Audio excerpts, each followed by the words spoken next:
Hai sob, kembali lagi di animasi Donghua Spoiler. Pada episode sebelumnya menceritakan sosok Shoyan dan avatarnya mendatangi Tianzun dan Mingyao. Lalu selanjutnya mereka pun bertarung. Tetapi kali ini Shoyan melawan Mingyao, sedangkan avatar Yuan Shen ia bertarung melawan Tianzun. Namun tak lama kemudian Shoyan pun segera kabur dari sana karena ia menyadari sesuatu. Di sisi lain, ada beberapa orang yang sedang menarik rantai. Tapi tak jauh dari sana, 3 leluhur bintang ungu pun sedang melakukan transaksi bersama seseorang. Dan cerita pun dimulai.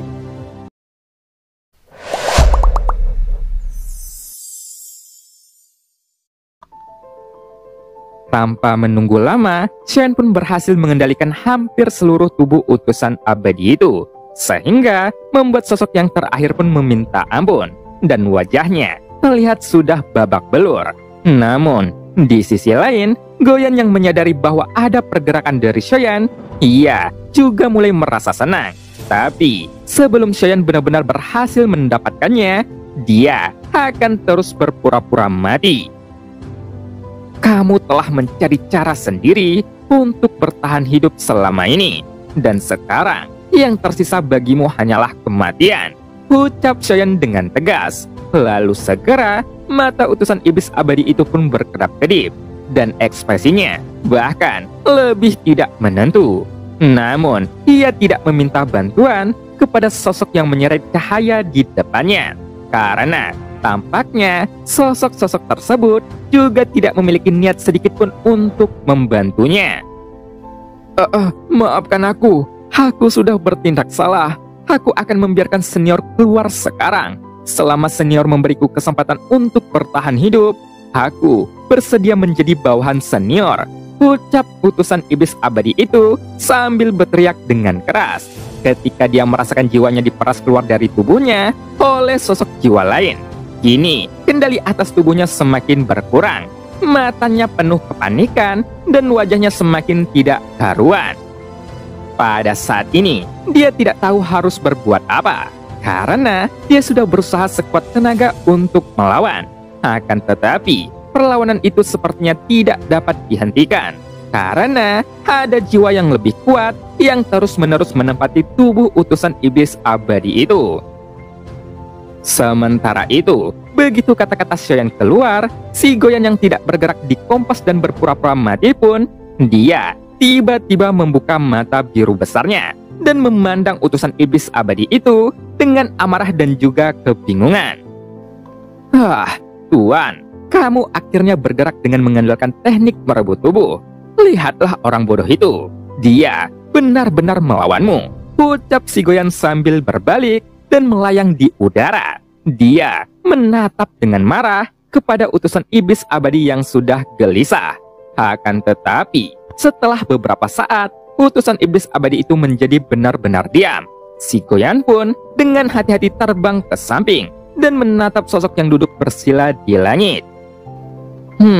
Bisa dibilang aktingmu sangat buruk, dan sepertinya kamu baik-baik saja, ucap sosok itu sambil perlahan membuka matanya. Dia terus duduk bersila di kompas, dan ketika dia melihat pemandangan di depannya, dia sedikit mengerutkan dahinya. Jelas, dia tidak percaya bahwa dunia dewa iblis kuno ini sebenarnya menggunakan metode tersebut untuk melawan penjajah dari dunia lain. Pada saat ini, meskipun penampakan sosok yang duduk bersila di kompas tidak berubah, namun matanya sama sekali berbeda dari sebelumnya. Itu tidak lagi penuh dengan kekejaman, dan niat membunuh di tubuhnya itu juga berangsur-angsur menghilang. Dari sudut pandang ini, terlihat bahwa kekuatan utusan iblis abadi itu tidaklah kuat. Setidaknya, bagi Shoyan, dia lebih rendah dari kaisar keabadian di langkah kedua, sehingga tubuhnya dengan mudah diambil alih oleh Shoyan. Adapun jiwanya, Shoyan tidak menghancurkannya, tetapi ia memasukkan ke dalam tubuhnya. Pada saat aku masih berada di dalam ilusi ini, kenapa kamu tidak bertindak? Dia lebih lemah dari langkah kedua. Mengapa kamu tidak membunuhnya secara langsung? Apakah langkah kedua terlalu kuat untukmu? Tanya Xiaoyan sambil memandang Goyan dengan tatapan dingin. Tentu saja aku tidak takut, tetapi aku tidak pernah membunuh, ucap si Goyan sambil menundukkan kepalanya. Lantas, mengapa kamu tidak mematahkan ilusi itu secara langsung? Tanya Xiaoyan sambil mengerutkan dahinya. Dan dia bingung dengan tingkah si Goyan yang malah diam saja dan tidak membantunya. Ini bukan formasi ilusi biasa, melainkan terbuat dari bahan tertentu yang tidak dapat dihancurkan dari luar. Aku bisa saja menghancurkannya jika aku masuk ke dalamnya, ucap Goyan dengan marah. Setelah mendengar ini, Xiaoyan pun tidak bisa berkata-kata lagi. Pada saat ini, ribuan sosok tersusun rapi di dalam bola cahaya ini.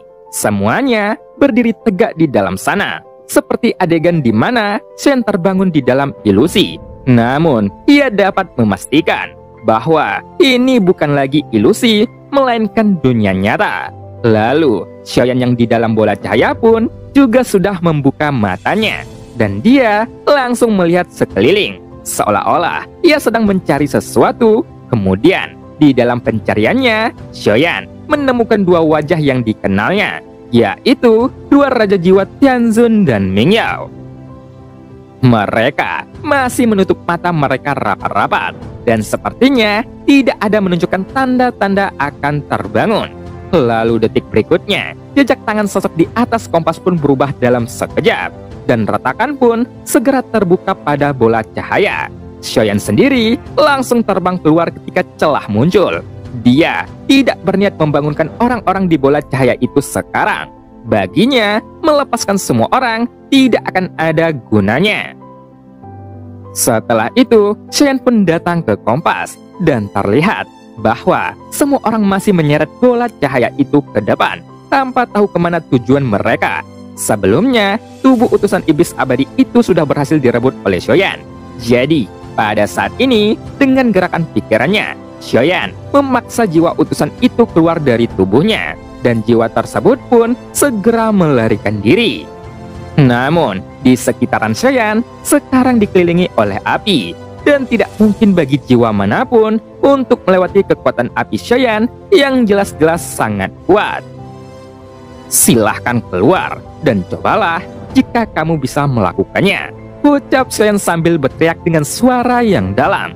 Lalu, tepat sebelum jiwa itu bisa bergegas keluar, ia segera merasakan energi panas datang dari sekelilingnya, dan suhu tersebut seolah-olah bisa melelehkannya. Senior, tolong lepaskan aku. Ambillah tubuhku. Aku hanya ingin senior membiarkan aku hidup.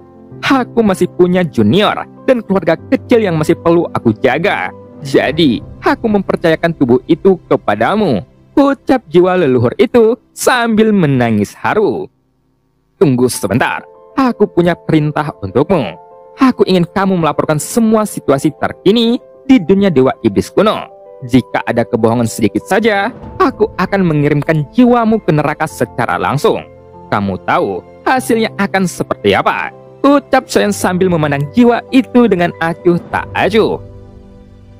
Pada saat ini, ancaman Xiaoyan hanyalah untuk mengirim orang ini ke tempat yang ditentukan. Jelas, tidak ada cara lain bagi Xiaoyan untuk mengetahui informasi detail tentang dunia Dewa Iblis kuno. Jadi, Xiaoyan pun berharap bahwa ia bisa mendapatkannya dari jiwa utusan iblis abadi ini. Apa yang ingin diketahui oleh senior? Aku hanyalah seorang kultivator kecil di dunia Dewa Iblis kuno ini. Aku tidak tahu banyak, ucap jiwa utusan itu sambil tersenyum pahit. Ceritakan baik-baik tentang dunia Dewa Iblis kuno dan dirimu. Apa yang sedang kamu lakukan di tempat ini? Ucap Xiaoyan dengan ekspresi dingin. Lalu, dia segera menyelimuti jiwa utusan itu dengan niat yang membunuh. Dan dia sengaja mempertahankan rasa penindasan tersebut. Lagi pula, mencari informasi melalui jiwa juga memiliki banyak kekurangan.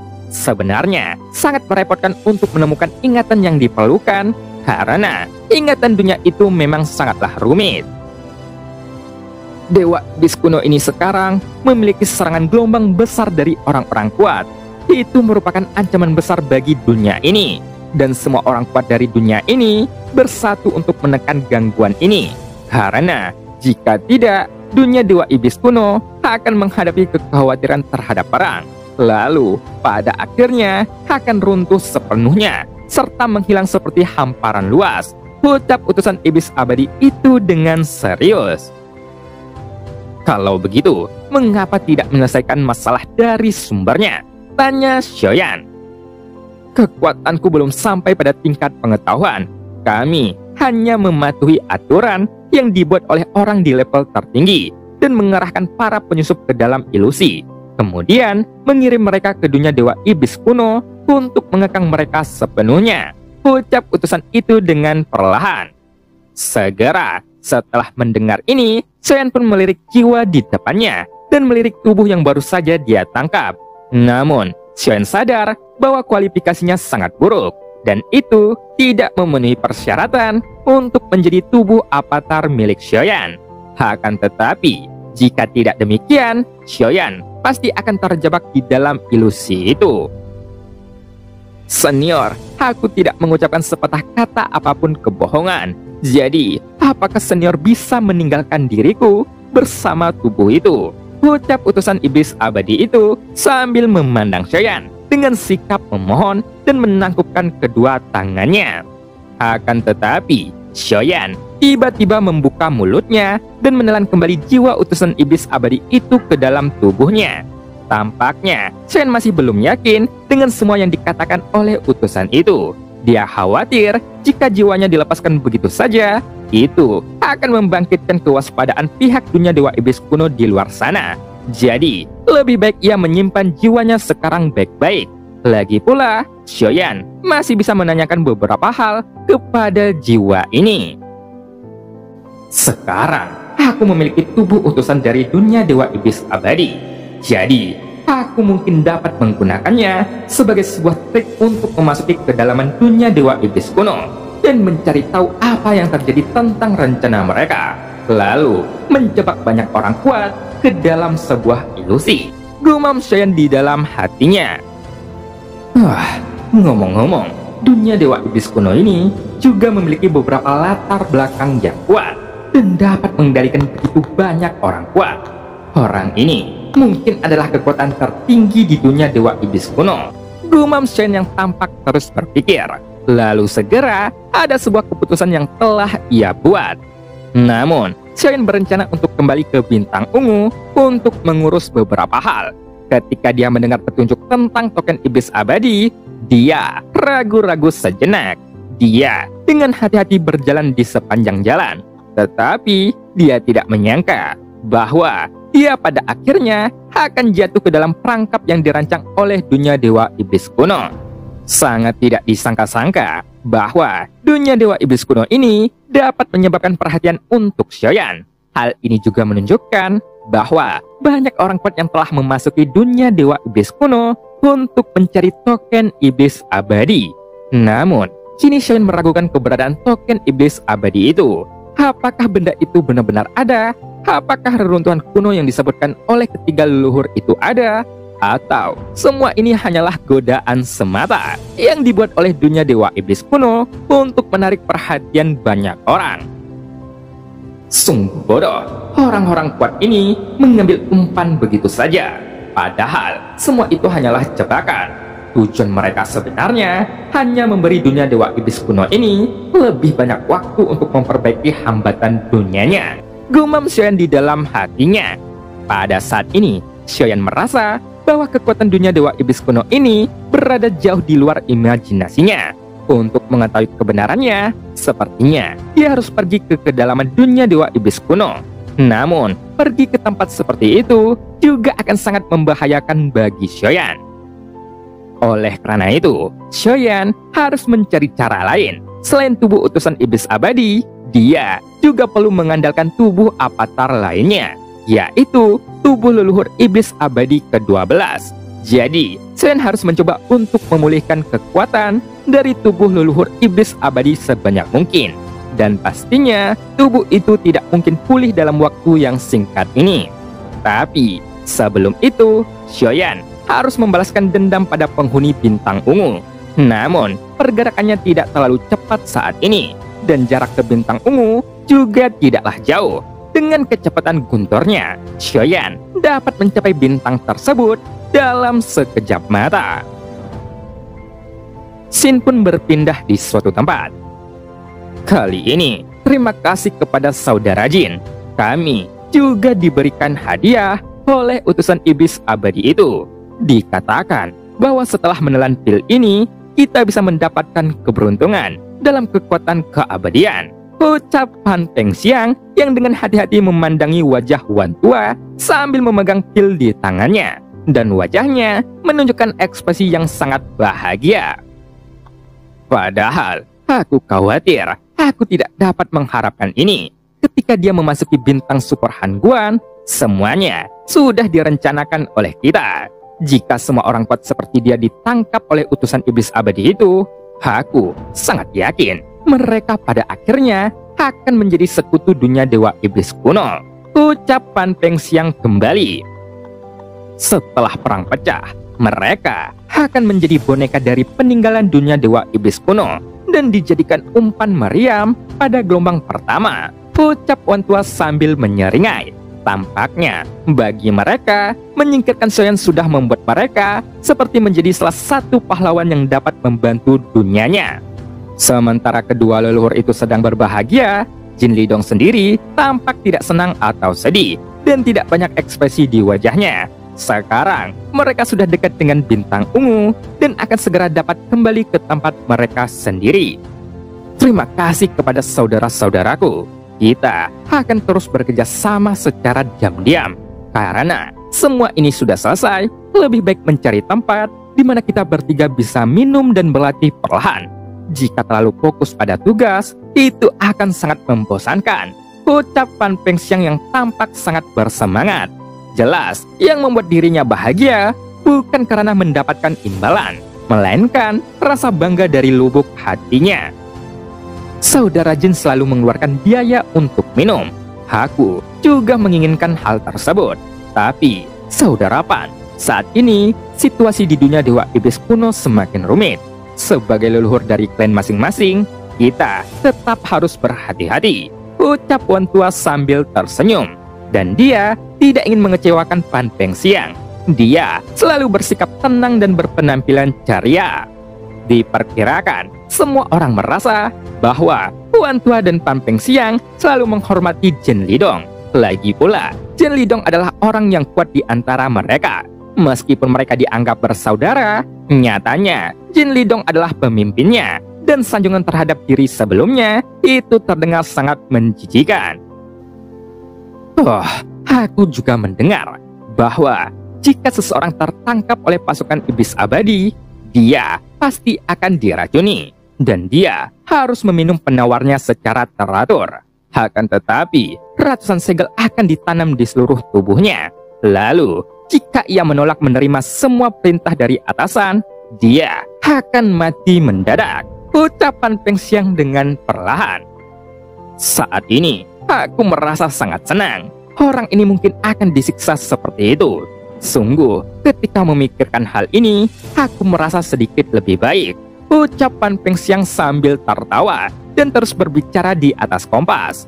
Di sisi lain, meskipun Wan Tua dan Jin Lidong tidak berbicara, ekspresi wajah mereka tidak menunjukkan ketidaksenangan.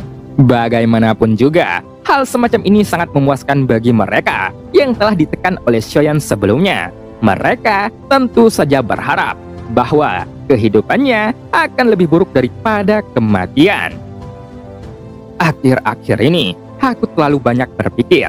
Jadi, aku ingin membuat pengecualian dan ingin minum sepuasnya bersama saudara-saudaraku. Ucap Jin Lidong yang juga tersenyum tipis. Hahaha, bagus sekali. Aku menyukai tindakanmu itu. Itulah saudara Jin yang kami kenal. Ucapan Pengxiang dengan gembira. Ya, benar. Tapi, pernahkah kalian memperhatikan sesuatu yang aneh di sekitar sini? Tanya Wan Tua sambil mengerutkan dahinya.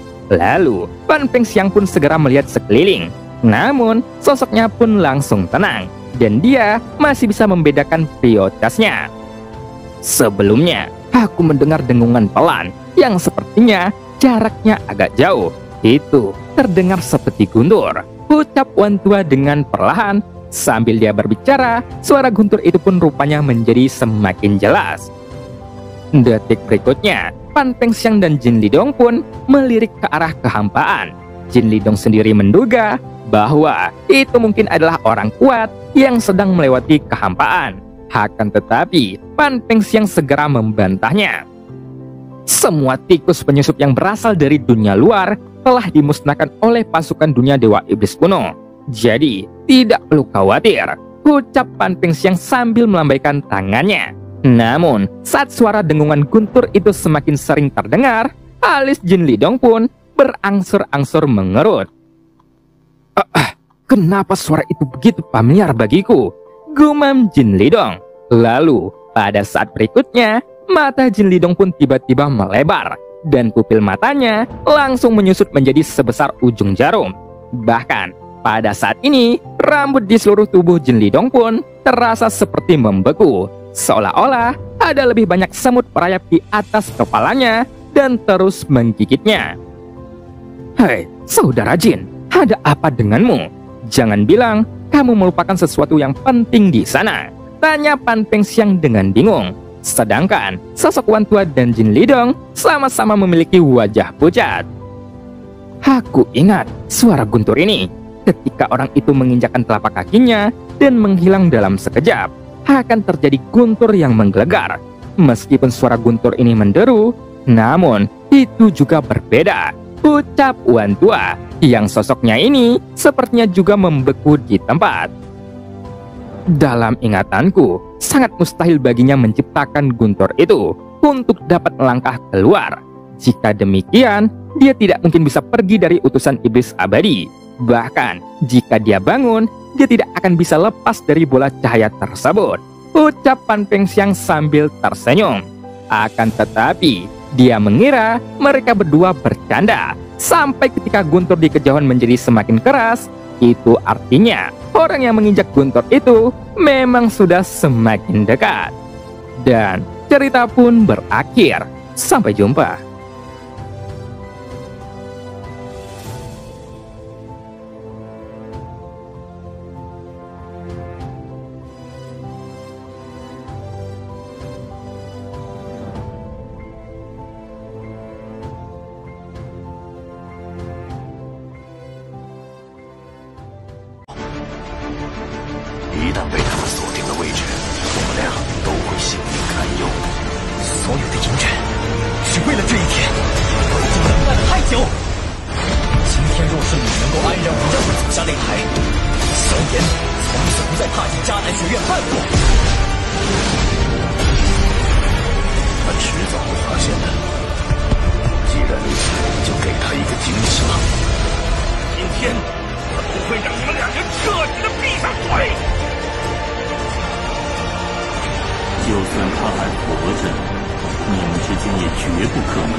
加玛帝国云岚宗，我萧炎回来了。